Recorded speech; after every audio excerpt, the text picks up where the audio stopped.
I know this Q4 is likely to be among the worst quarters that we have seen. Two-part questions then. How much of the disappointment has already been priced in by the market?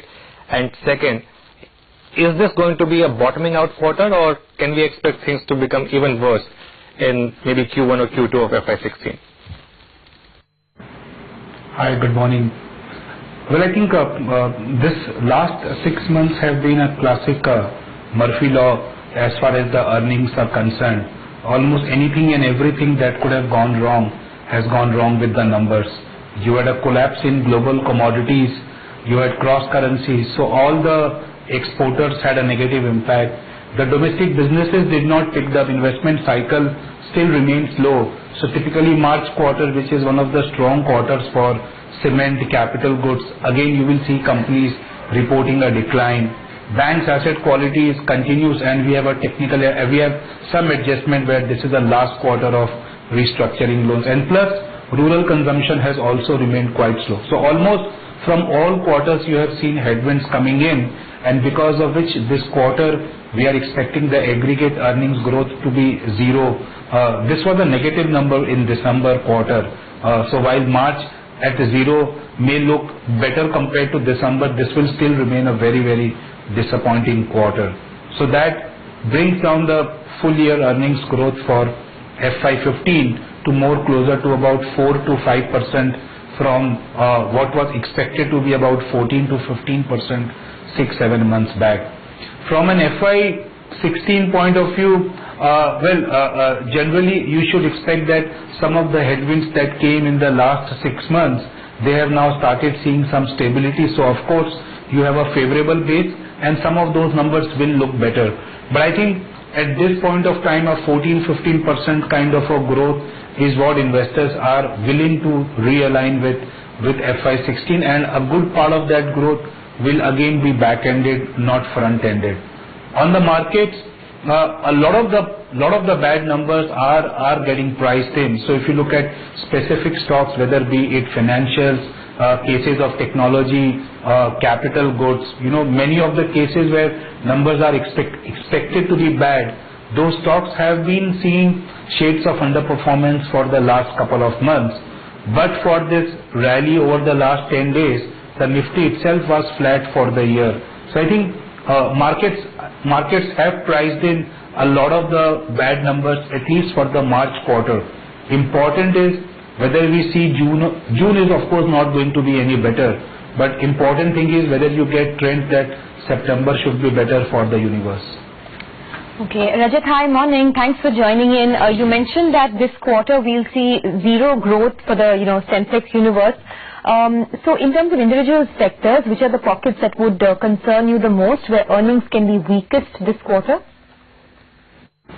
Well, the entire cyclicals, whether be it global or domestic, right from metals to energy on the offshore front and capital goods to PSU banks on the domestic front, will all report a negative growth into their earnings.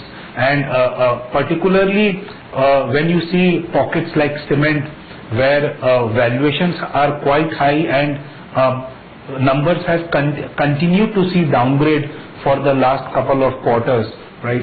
I think that one just needs to be little more cautious there. Global commodities, it's a difficult guess because prices there are very volatile and a lot more factors matter there.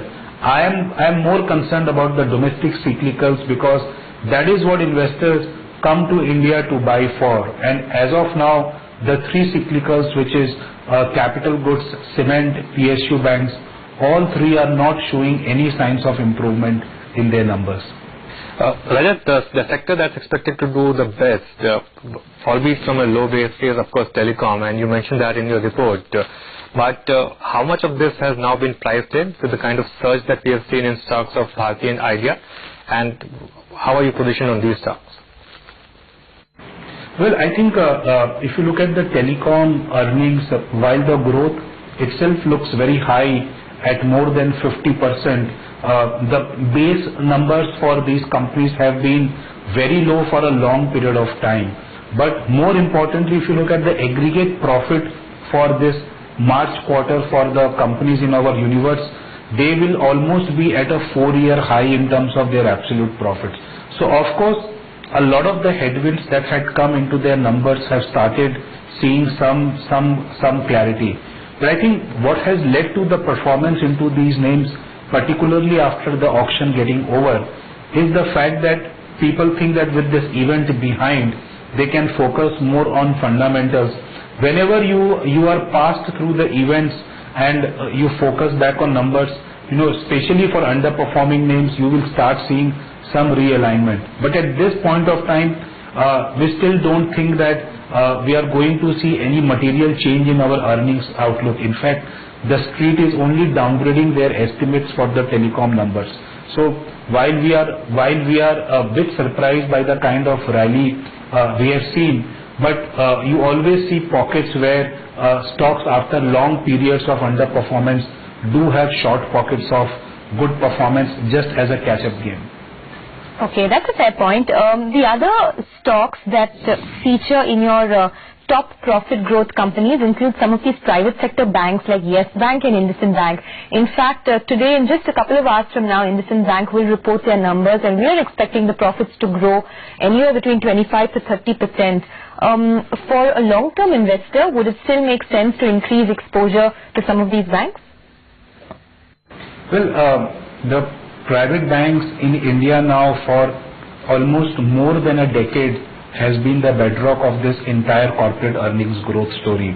Whether when the economy was growing at about 8 to 9%, earnings of these banks were growing at 25 to 30.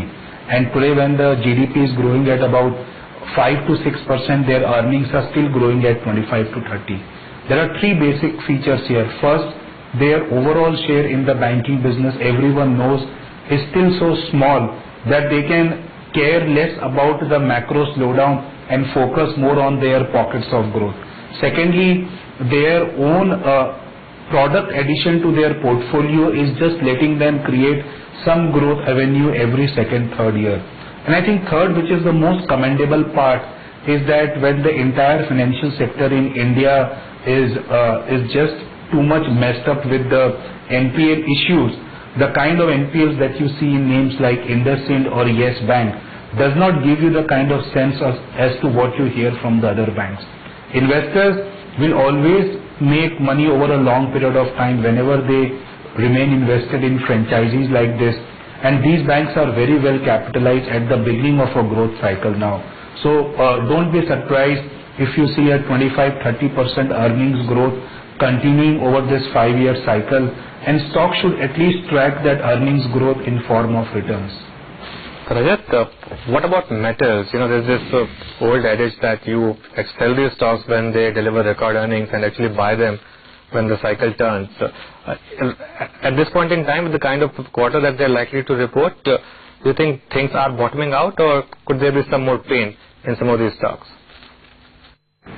It's first it has to be a global call where how do you see the pockets of global economy doing, and there is when you keep on looking at the data. Last 3 days when I was traveling to Asia, you have seen China just fueling up the global emerging market rallies significantly, but every single data that has been coming out of China is indicating that things on the business level are only getting slower and slower. And for global commodities, China continues to be one of the biggest driver as far as prices are concerned. Look at iron ore prices, look at steel prices. A lot of those prices are still trending down. As far as the Indian companies are concerned, I think some of them will see benefit wherever for them the lower prices of raw materials start positively impact their EBITDA margins or their bottom lines. So you will see some rally which will happen into these names. We just released a note couple of days back where we discussed that how Tata Steel and JSW, because of the margins now getting better, are the ones which can see some up move from where they are trading right now. But this is still a space where the views will keep on changing, because the underlying conviction in the global economic growth is still not as good. Very quickly, last question then, Rajat, from my end. You expect good earnings from Cipla, but what about the rest of the pharma, and what's your call here? Because this is one sector where investors have made a lot of money this year. Well, we look at pharma as a very bottom-up sector. We don't look at, every company's business model is different. Their product approvals, their target markets, their earnings growth.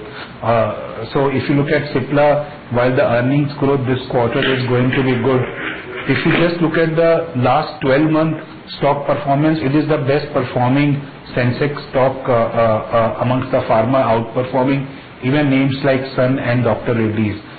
Many of these stocks actually have significantly moved up from their long-term averages and are trading at their best multiples also. I would like to wait to see couple of more quarters of earnings, see how management's guide for, because FY16 has anyways got very well priced into all these names. We need to see how the pipeline for FY17 for these companies look like, and that would be the basis of any more return in these names from here. Okay, Rajat, we'll leave it at that. Thanks for joining us and discussing your report. That's the word coming in from Motilal Oswal. Expect a weak Q4, and it will kickstart with muted performance from TCS later this evening.